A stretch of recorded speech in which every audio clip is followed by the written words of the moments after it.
자, 구약 성경은 158페이지에 있습니다. 자, 화면에도 잘 띄워져 있습니다. 여러분들 말씀에 집중하여서 우리 4절 말씀인데요. 우리 교독하고 마지막 36절을 합독하겠습니다. 제가 먼저 33절 읽을게요. 위임식은 이래 동안 행하나니 위임식이 끝나는 날까지 이래 동안은 회막문에서 나가지 말라.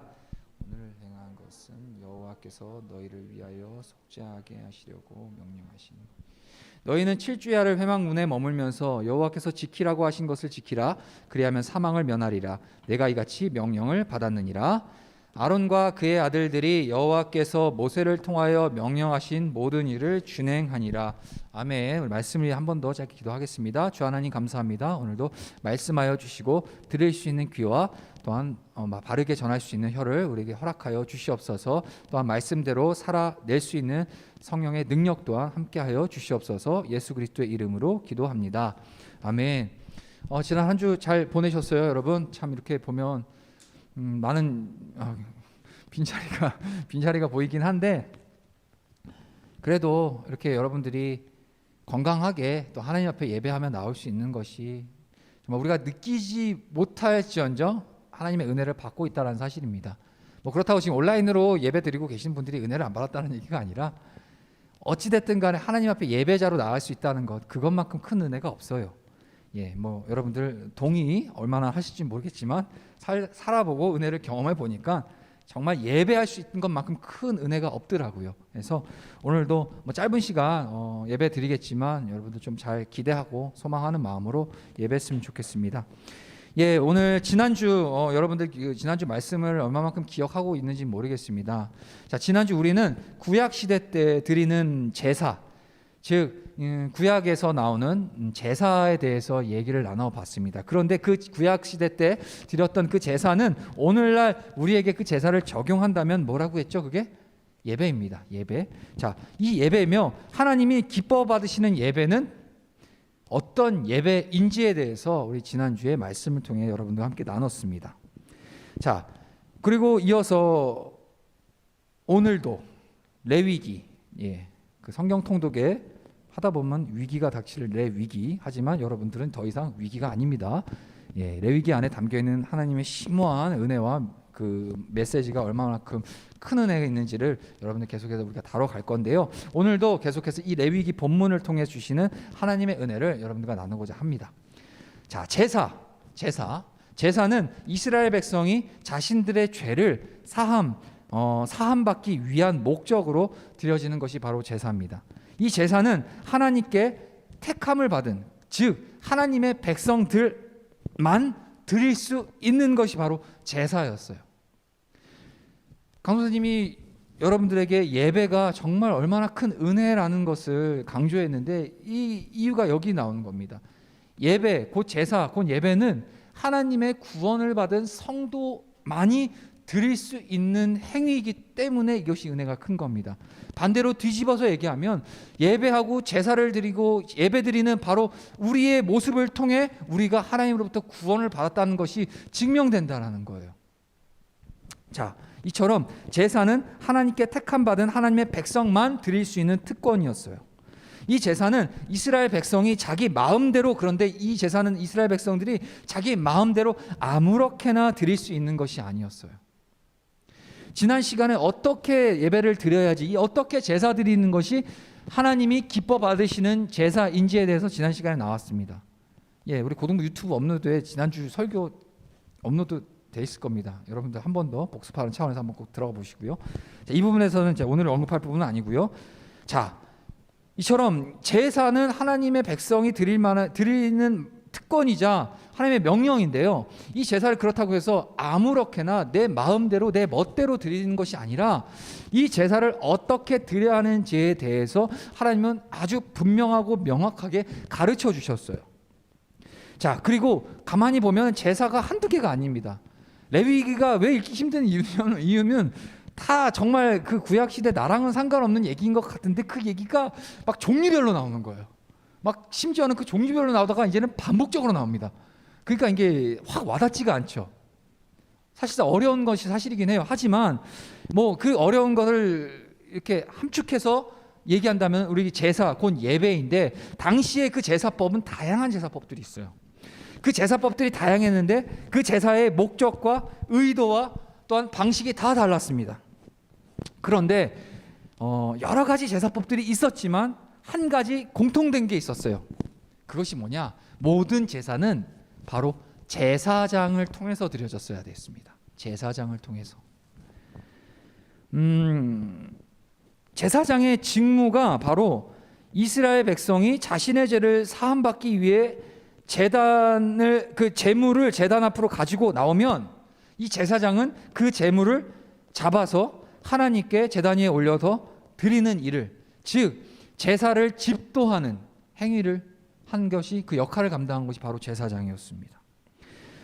이 제사를 집도하는 역할이 제사장의 역할이었는데요, 이 이스라엘이 아무리 값비싸고 기름지고 좋은 제물을 하나님 앞에 가지고 왔다고 해도 이 제사장을 통해서 드리는 제사가 아니면 그 제사는 하나님이 받지 않으셨다라는 거예요. 아무리 좋은 제사, 아무리 좋은 제물, 뭐 대단한 제물을 가지고 왔다도 그것을 제사장을 통해서 드려지지 않으면 하나님 받지 않으셨다는 거예요. 그만큼 제사장의 역할과 지위가 매우 중요했다라는 사실을 우리는 알 수 있어요. 자, 그런데 오늘 또 이제 제사장이라고 하면 또 우리들과는 사실상 좀 많이 멀게 느껴지는 게 있죠, 그죠? 뭐 목사, 전도사, 강도사 하면은 그래도 어느 정도 좀 가까워지는 것 같은데, 왜냐하면 그 예배를 집도하고 제사를 집도하는 사람들이니까 가깝게 느껴질 수도 있는데, 정작 성도인 내 삶에 딱 나랑 게 결부시켜 갖고 보면은 제사장? 나랑은 상관없는 얘기가 아닌가라고 여러분들 의아해하실 수 있습니다. 하지만 예수 그리스도를 믿고 그 믿음으로 구원을 받은 성도, 하나님의 백성된 저와 여러분들 모두가 하나님으로부터 부름을 받은 제사장이라는 사실입니다. 그렇다면 여러분들, 이 제사장의 역할과 지위가 얼마나 중요하고 어떤 역할을 하는지에 대해서 이제는 저와 여러분들과는 상관없는 얘기가 아닌 거예요. 이 구약에 말씀한 이 레위기에 나타난 이 제사장들이 하는 그런 법, 제사장들이 어떻게 준비하고 어떻게 절차를 밟아서 어떻게 거룩해야지고, 이런 모든 과정들이 결국에는 오늘날 누구에게 하시는 말씀이냐? 바로 저와 여러분들에게 하시는 말씀이라는 사실입니다. 자, 이처럼 제사장의 역할 매우 중요했어요. 오늘 본문은 이토록 이 중요한 역할을 감당하는 제사장을 세우는 이 위임식에 관련하여 기록하고 있습니다. 얼마 전 대통령이 선출됐죠. 이제 새로운 대통령이 선출됐고, 이제 대통령 직무를 하기 전에 이제 거기에 합당한 이제 대통령의 절차가 필요하죠. 공식적인 절차가 있어야지만 대통령의 직무를 그때부터 감당할 수 있는 거죠. 그렇죠? 그것처럼 마찬가지로 제사장이 제사장의 직무를 감당하기 위해서는 중요한 이 위임식을 거쳐야 된다는 사실이에요. 먼저 오늘 본문 33절을 다시 한번 읽어볼까요? 우리 화면에 나오니까 여러분들 화면 한번 보세요. 예, 자, 한번 읽어봅시다. 시작. 위임식은 이래 동안 행하나니 위임식이 끝나는 날까지 이래 동안은 회막문에 나가지 말라. 자, 당시에 대제사장과 제사장은요, 아론과 그의 자손들을 통해서 세워져야 했습니다. 대제사장이 있고 그냥 제사장들이 있었습니다. 간단히 얘기하면 대제사장은 단 한 사람이었습니다.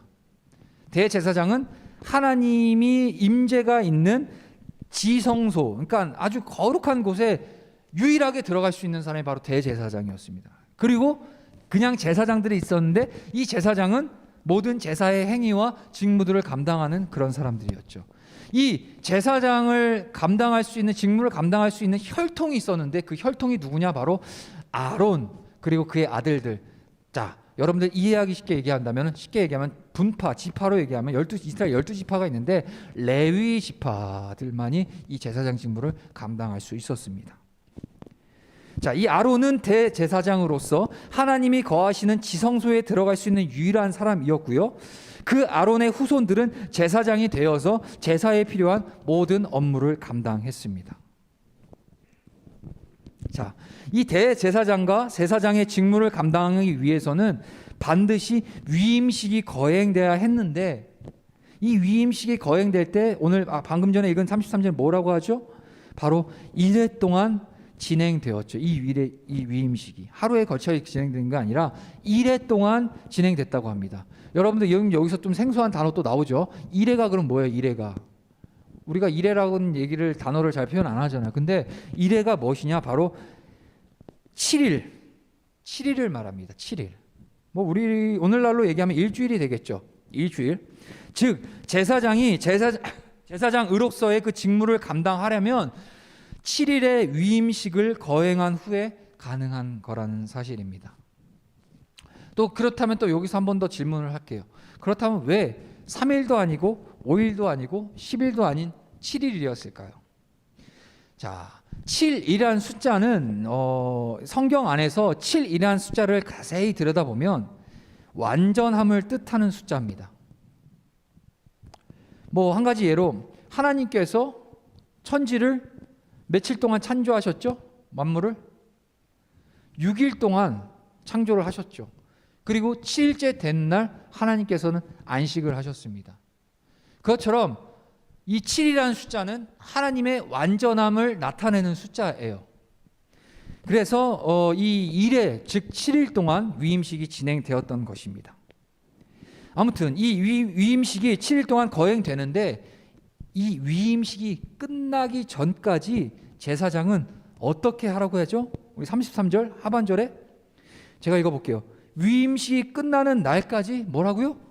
1회 동안은 어디? 회막 문에 나가지 말라. 문 밖에 나가지 말라는 거예요. 쉽게 얘기하면 이 7일 동안 위임식이 거하는 그 기간 동안 이 제사장들은 회막문 밖을 나가면 안 됐어요. 우리 사진 한번 띄워주실래요? 사진. 제가 또 오래간만에 시청각 자료를 준비했습니다. 좀 보세요. 예. 이게 회막의 사진입니다. 아니, 그림이라고 표현해야 되죠? 이게 그림.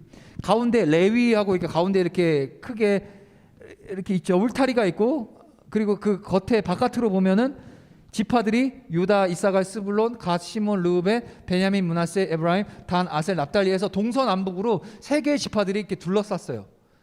그리고 그 안에는 한 지파가 있는데 바로 이 회막 안에 어떤 지파가 있냐? 바로 레위 지파가 있어요.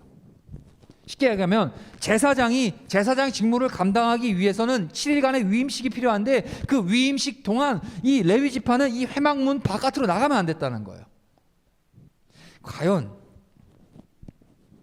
자, 그렇다면 이 회막 안에서의 그 시간 동안 그 제사장들은 과연 무엇을 하고 있어야 했을까요?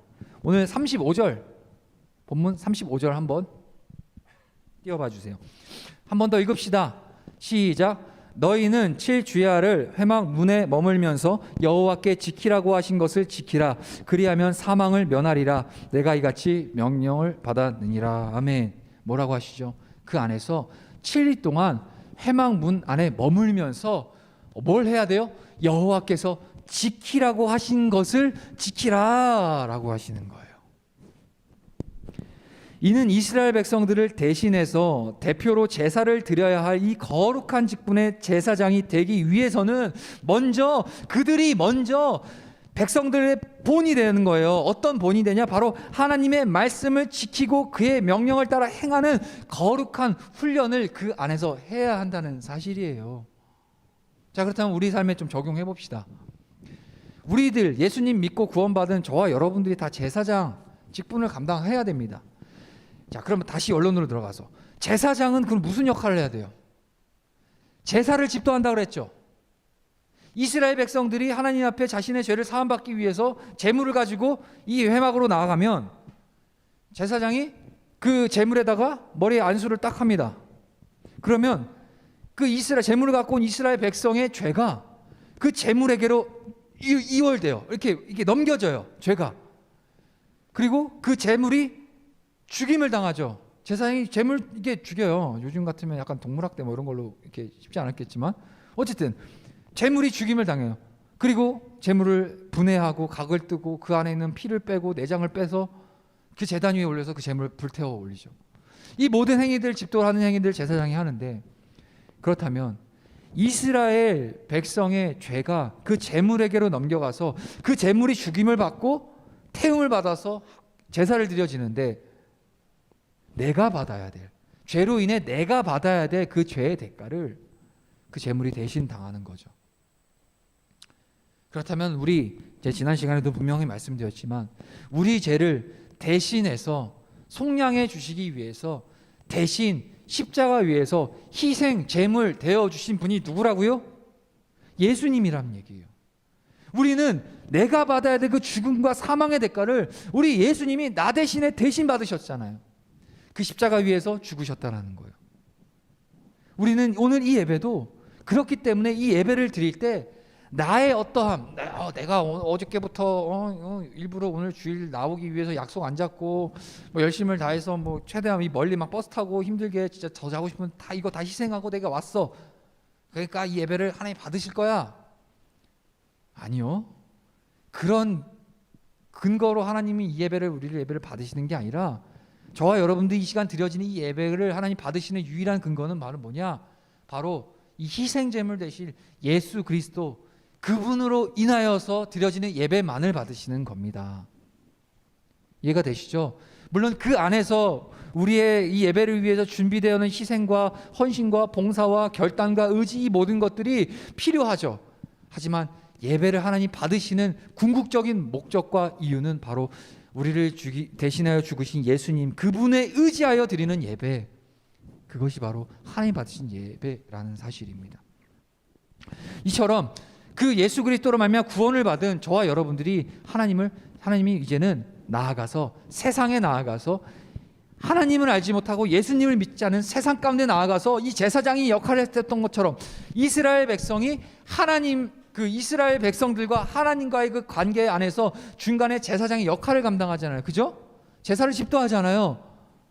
그와 마찬가지로 이제는 저와 여러분들이 제사장 사명을 가지고 세상 가운데 나아가서 여러분들 주변에 믿지 않고 하나님 알지 못하고 예수님 믿지 않는 사람들 향해서 하나님과의 그 관계를 이루어내고 가정을 제사장적 역할을 감당함으로써 여러분들이 그런 사명을 겪어야 된다는 거예요. 그런 걸 감당해야 된다는 사실입니다. 그렇죠? 쉽게 얘기했습니다. 여러분들 잘 이해해 주시고 그것을 믿음으로 받아들이셔야 돼요. 그러면 아무렇게나 이렇게 정말 막중한 임무를 우리들에게 주셨는데 그럼 이 임무를 아무렇게나 내 생각대로 내 뜻대로 내 방법대로 그렇게 제사장이라고 살아가고 그렇게 신앙생활을 하는 게 과연 옳은 것일까요? 아니라는 거예요. 이 공적인 제사장들도 7일이라는 위임식 동안 이 회막 밖을 나가지 말고 회막 안에서 하나님의 말씀과 명령을 지키며 그 제사장적 직분을 잘 감당할 수 있도록 잘 그 안에서 하나님의 말씀으로 훈련되었고요. 경건의 훈련이 되어졌다는 거예요. 아무것도 하지 않은 게 아니에요. 7일 동안 넌 나가지 마. 그냥 자가격리해. 아니라는가요? 열심히 하나님의 말씀을 지키는 훈련을 했고요. 그리고 그 안에서 어떻게 하면 제사를 잘 드릴 수 있을지 계속해서 하나님 앞에 드려지는 제사의 트레이닝을 했어요. 그럼으로써 잘 제사장으로서의 준비가 되는 과정인 거죠. 자, 오늘날 다시 한번 우리에게 적용합시다. 여러분들, 회막은 곧 교회예요. 회막이 어떤 곳이라고 했죠? 하나님이 거하시는 곳이에요. 하나님이 이 교회, 하나님의 말씀이 선포되고 하나님 앞에 경건한 예배가 진행되는 이 교회, 오늘날 회막 교회라고 우리는 그렇게 믿으면 돼요. 이 교회 안에서 우리는 하나님 말씀 앞에 이 예배로 잘 훈련돼야 되겠죠. 매주 암송하는 이 암송도 그렇고 매주 통독하는 이 통독도 그렇고 그거 그냥 시키는 거 아니잖아요. 하나님의 말씀으로 여러분들이 신앙인답게 그리스도인답게 하나님의 자녀답게 나아가 제사장답게 살아갈 수 있도록 경건과 거룩의 시간들을 훈련시키고 준비시키는 과정. 오늘 이 예배를 통해서 이제는 끝나고 세상까지 나아가면 다시 이제 하나님과 상관없는 그런 사람으로 살아가는 것이 아니라 여러분 이제 나아가서 그 은혜를 붙들고 제사장 역할을 감당해야 된다는 사실입니다. 말씀 맺을게요. 여러분들도 오늘 이 말씀, 이 레위기 말씀을 통해서 아주 분명하고 명확하게 말씀이 증거되고 선포됐어요. 하나님의 여러분들을 그냥 부르신 것이 아니라 모든 인류가 하나님을 알고 예수님을 믿으며 구원을 받는 하나님의 성도로서 하나님이 그렇게 살아가길 원하시는데 그 과정으로서 도구로 삼아 주시는 것이 바로 저와 여러분들을 먼저 부르신 제사장들이라는 거예요. 여러분들, 물론 지금 이 시대에 내 신앙 하나 지키기도 힘들죠. 사실 저도 이거 말씀 준비하면서 내 신앙도 지금 하나 제대로 지키기 힘든 시기인 것 같은데, 나가서 제사장적 사명을 감당하고 직분을 감당하라는 건 얘기를 하고 말씀을 전하는 게 과연 우리 고등부 친구들에게 얼마만큼 이것이 마음으로 와닿고 신앙으로 믿음으로 받아들여질 수 있을까, 사실 고민 많이 하고 기도 많이 합니다. 하지만 여러분들, 이거는 여러분들이 인정을 하든 인정을 하지 않든 하나님이 주신, 여러분들에게 주신 거룩한 직분과 사명이라는 거예요. 내 신앙을 지키는 것, 내 신앙을 바로 다시 회복할 수 있는 가장 확실한 방법이 뭔지 아세요? 하나님 앞에 여러분들이 사명자로 서 있으면 그 사명을 감당할 때 주시는 은혜들이 있어요. 그 은혜를 받고 그 안에서 내가 나의 존재와 가치와 하나님이 나를 왜 그리스도인으로 불러주신지를 점점 더 깊이 있게 발견할 수 있는 겁니다. 그런 하나님의 은혜가 우리 사랑하는 고등부 한 사람 한 사람 여러분들에게 임할 수 있기를 기도하겠습니다. 기도합시다.